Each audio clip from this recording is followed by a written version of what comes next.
عالم اسلام کی تاریخ کا بہت بڑا دن 17 رمضان مبارک، جس دن اسلام کا سب سے پہلا معرکہ کفر کے ساتھ پیش آیا اور اس کو معرکہ بدر اور غزوہ بدر کہا جاتا ہے۔ اس کو قرآن مجید نے یوم الفرقان بھی کہا ہے، فرق کرنے کا دن۔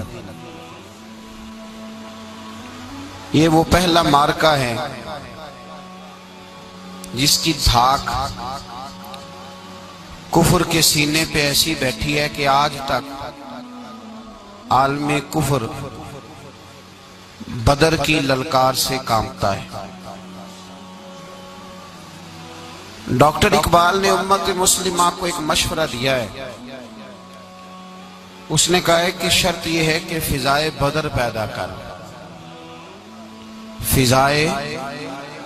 فضا پیدا کر بدر جیسی، فضائے بدر پیدا کر، فرشتے تیری نصرت کو اتر سکتے ہیں گردوں سے کتار اندر کتار اب بھی۔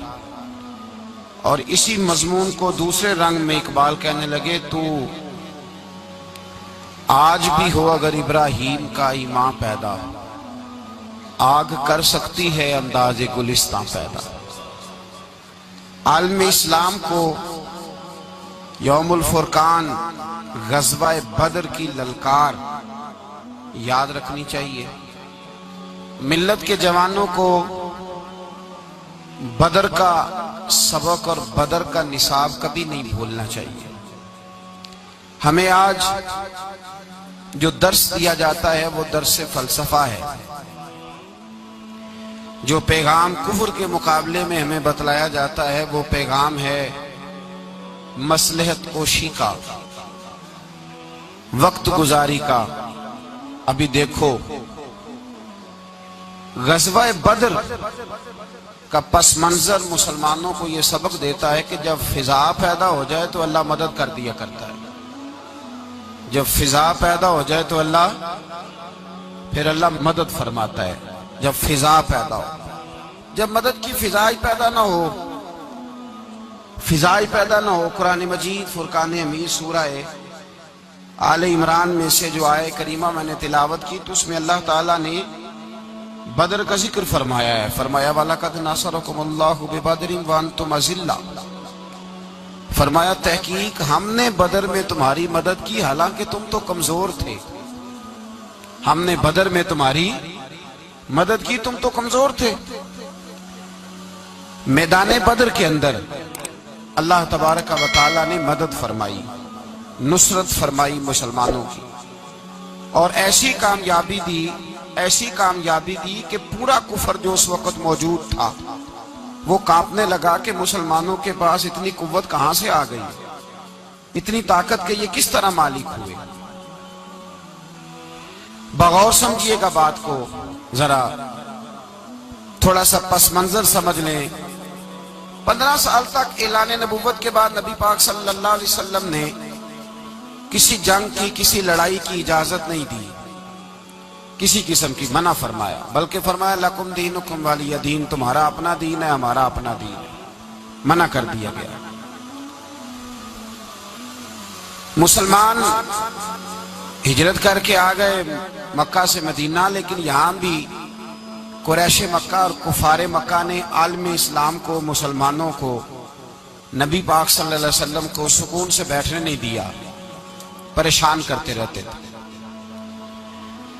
اور اس پریشانیوں میں سے ایک بڑی پریشانی، جب تک آپ بات کے پس منظر کو نہیں سمجھیں گے آپ کو اصل مضمون سمجھ میں نہیں آئے گا۔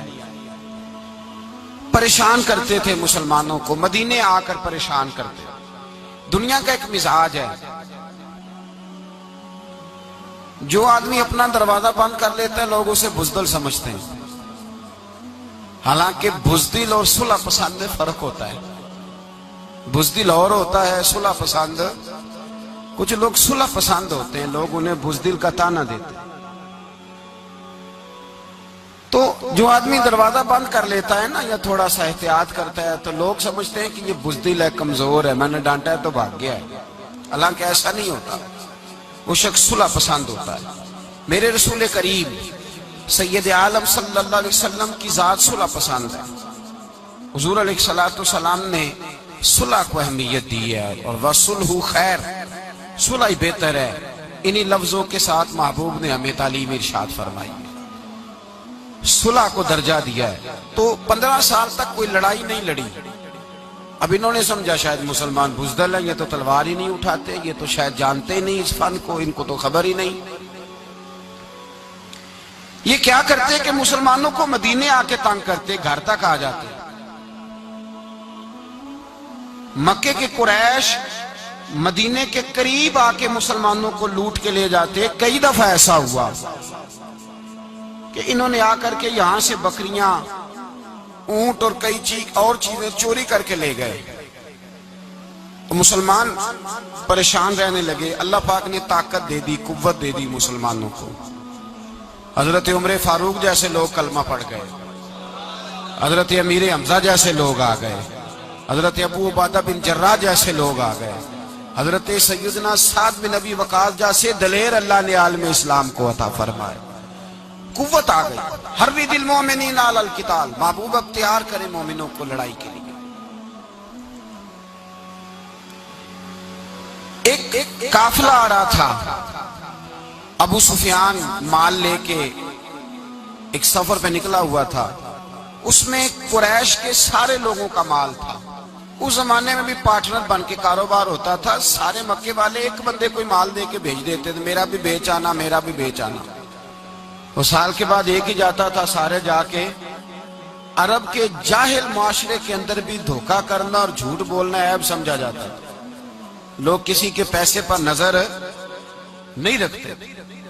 یہاں معاذ اللہ لوگ کلمہ پڑھ کے اس بات کا خیال نہیں رکھتے کہ مال کس کا ہے اور ہم کس طرح سے اسے استعمال کرنا ہے۔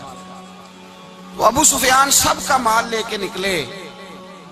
جب یہ مدینے کے واپس آ رہے تھے نا، شام سے ہجرت کر کے مدینے کے پاس سے گزرنے لگے، تو اللہ کے رسول سید عالم علیہ السلام نے مسلمانوں سے کہا کہ چلو ہم بھی ان کا ایک قافلہ روک لیں، انہیں احساس دلائیں کہ تم ہمارے ساتھ زیادتی کرتے ہو تو بازو میں ہمارے بھی قوت ہے۔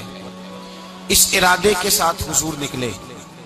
ابو سفیان بڑے تیز آدمی تھے، کسی نے خبر کر دی کہ وہ تو آ رہے ہیں تیرا قافلہ روکنے کے لیے۔